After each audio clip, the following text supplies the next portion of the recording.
Tu veux savoir pourquoi nous échouons?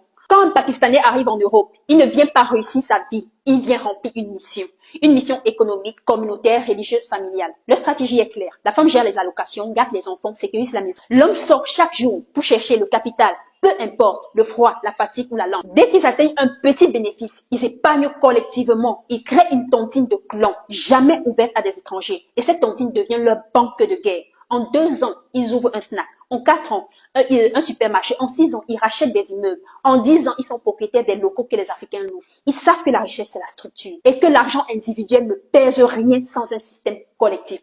Notre drame à nous confondons liberté et dispersion. L'Africain, dès qu'il met les pieds en Europe, croit qu'il a réussi. Il achète des baskets à 300 €, un iPhone 15 Pro. Il publie ses stories sur TikTok. Il veut montrer qu'il vit, pas bâtir ou survivre. Pendant que le Pakistanais construit un entrepôt, nous on construit des égos. Pendant qu'ils achètent des immeubles, nous on achète des vêtements. Pendant qu'ils s'allient, nous nous divisons. Notre problème n'est pas le racisme, les gars. Notre problème, c'est notre immaturité collective. On veut des droits sans les devoirs. On veut les résultats sans les sacrifices. Et quand on échoue, on accuse le système. Mais la vérité, c'est que le système n'aime personne. Il récompense ceux qui s'organisent. Tu peux détester ce que je vais te dire, mais regarde autour de toi. Un arabe ne trahit pas son frère, même s'il ne s'aime pas. Ils se soutiennent dans le business. Leur logique est simple. Mieux vaut que la richesse reste dans notre communauté, même si je ne t'aime pas. Un Africain lui préfère voir son frère échouer plutôt que réussir avant lui. C'est culturel. Dès qu'un noir ouvre un commerce, d'autres noirs créent le même à côté, juste pour le tester. Mais quand un arabe ouvre une boutique, les siens viennent acheter chez lui. Ils nourrissent leur propre écosystème. Et c'est comme ça qu'en 10 ans, ils deviennent incontournables. Pendant que nous gaspillons notre énergie à nous comparer, ils construisent des dynasties économiques. Les femmes arabes, pakistanaises, turques ou syriennes comprennent le rôle stratégique du foyer. Elles ne sabotent pas le système familial par orgueil.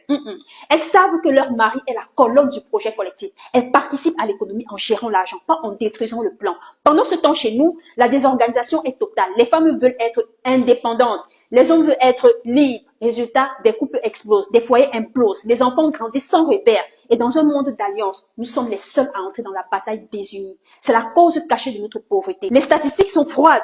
Le taux de divorce le plus élevé chez les diasporas africaines. Le taux de collaboration les plus faibles entre entrepreneurs noirs. Et les taux de capitalisation les plus bas dans nos communautés. Regarde bien. Les Arabes ne font pas de bruit. Les Pakistanais ne s'exhibent pas. Ils bossent, ils s'organisent, ils observent dans l'ombre. Pendant ce temps, l'Africain parle.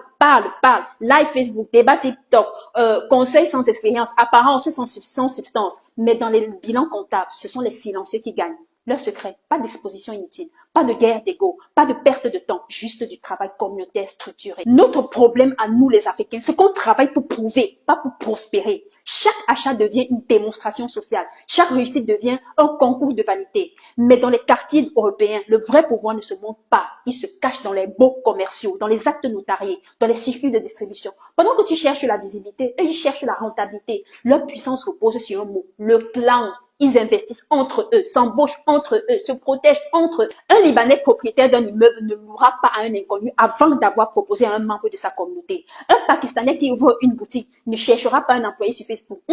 Il fera venir un cousin du village. Résultat, ils multiplient les structures. Ils deviennent leurs propres fournisseurs, leurs propres clients, leurs propres financiers. Nous, au contraire, on s'isole. On veut faire seul pour ne pas dépendre des autres. Mais dans un monde structuré par les réseaux, celui qui agit seul finit broyé.